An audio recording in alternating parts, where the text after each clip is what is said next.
Hoje vou falar sobre o Ice Fishing, um jogo que eu mesmo criei. A mecânica é muito simples. Pesque peixes e o dinheiro cai direto na sua conta. Graças ao Ice Fishing, todo brasileiro pode ganhar até 10 mil reais por semana. Em homenagem ao Ano Novo, aumentei a chance de vitória para 98%. Ice Fishing é a minha reputação. Baixe e experimente você mesmo. Hey, what's up? MKBHD here, and welcome to your first look and hands-on of everything Apple just unveiled today at their 2025 September event. This is iPhone 17, 17 Pro, and 17 Air. Definitely get subscribed to be among the first to see the full reviews when they come out. But this is my first impressions, and I actually found it pretty simple to synthesize my thoughts on everything they announced today. Like, there is some good tech, there's some interesting new designs, and some questionable decisions, but the funny thing is, as I go to these events and as I think about all this stuff, what usually happens is I end up typically getting some texts from friends asking what I think of the announcements, and my mental task is to summarize everything I'm thinking about into one or two easily digestible sentences or just words to understand what's new and what happened. I don't want to tell them too much information. And so that's what I'm going to give you about each of the things Apple announced today. I'm going to give you my super compressed version of what I saw. So let's just start with the iPhone 17, right? The base new iPhones. My ultra simple summary for the iPhone 17 would be, hey, it got Pro Motion and a better selfie camera, and the rest is mostly the same.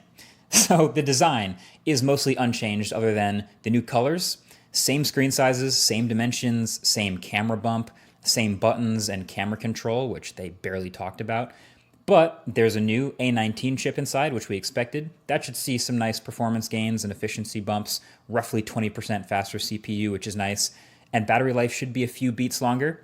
And the display is brighter too, getting up to 3000 nits. But this is the first time we are seeing a Pro-branded feature on a non-Pro iPhone, because every new iPhone across the range now has Pro Motion. And it's the same Pro Motion too. It's the adaptive 1 to 120 hertz.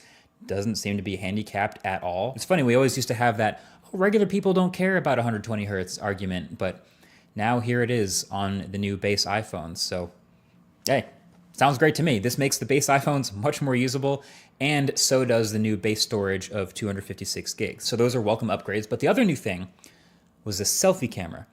And it was funny, the keynote was pretty chill up until the point where they started to talk about this, and it was actually the loudest applause, and it was really tempting to make fun of it. But I actually do think this is really clever, because all these new iPhones have this massively upgraded selfie camera system. They're calling it center stage, but I actually think that kind of does a disservice, because the actual center stage on their laptops and stuff is kind of annoying. But what's happening is with these phones, they all have a larger 24 megapixel square selfie camera sensor.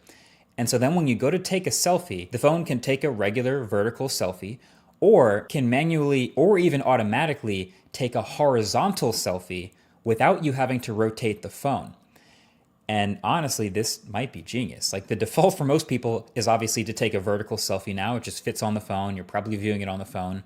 But if you go to take a horizontal selfie to fit more people, suddenly the camera lens is off to the side and it's a little bit less natural looking. So now, since the selfie camera is larger and a square, it can literally just crop an 18 megapixel selfie in portrait or landscape, and for videos or photos. I think it's great. It's very useful. It might be the biggest upgrade to the iPhone 17. So then there's the iPhone 17 Pro.